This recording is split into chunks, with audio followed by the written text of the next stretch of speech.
Well, unhelpfully, there is no specific law around the use of e-scooters. The law doesn't recognise their existence as a separate entity.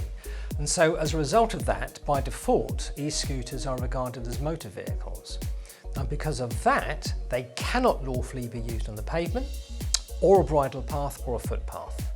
The difficulty is that as motor vehicles, they can only be used on the road, but they cannot be lawfully used on the road either, because they are fundamentally inappropriate to be licensed, and the Department of Transport has not, to my knowledge, licensed any e-scooters for use on the road.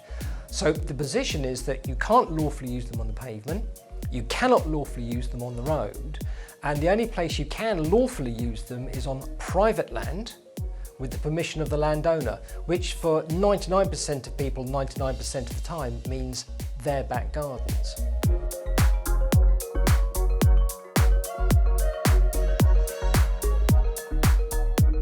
Same penalty as for use of any other motor vehicle. So for example, if you take an e-scooter on the road and you're not insured, and you won't be because you won't be able to get insurance for it, you will commit the offence of driving a motor vehicle without insurance, which is punishable with between 6 and 8 penalty points and a fine and possibly a disqualification as well. And any other offence that you can commit in a motor vehicle, you can commit on an e-scooter.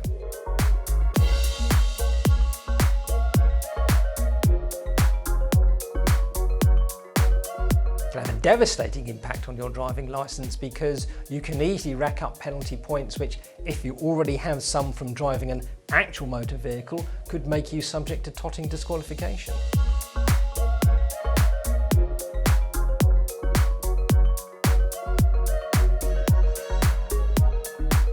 You could be charged with offences of careless driving, of dangerous driving. If you injure someone, you could be charged with a discrete offence of causing serious injury whilst dangerous driving.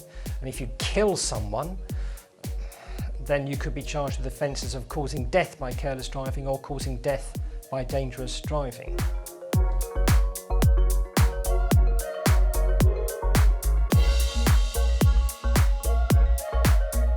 Simple answer is yes, because Section 5 of the Road Traffic Act, which sets out the offence of drink driving, specifically says motor vehicles. And if e-scooters are defined as motor vehicles, and at the moment they are, means you can commit the offence with an e-scooter.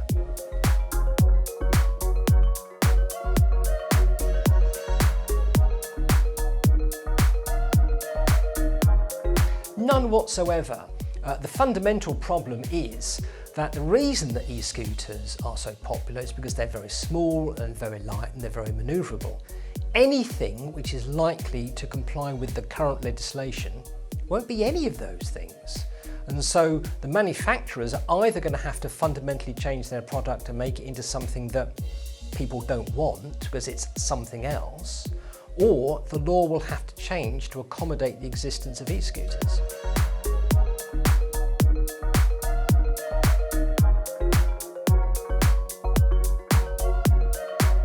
Well, the first change that would need to be wrought is an acknowledgement that they exist. So the law needs to acknowledge the fact that e-scooters exist and need to be treated as something separate from motor vehicles or possibly other things. Once it does that, it will then need to make a decision. Is an e-scooter a kind of motor vehicle, and if so, what kind, and how do we treat it differently from other motor vehicles? Unlikely, because the last thing we want is for e-scooters to be pushed onto the road where, frankly, they're a danger to themselves and everybody else.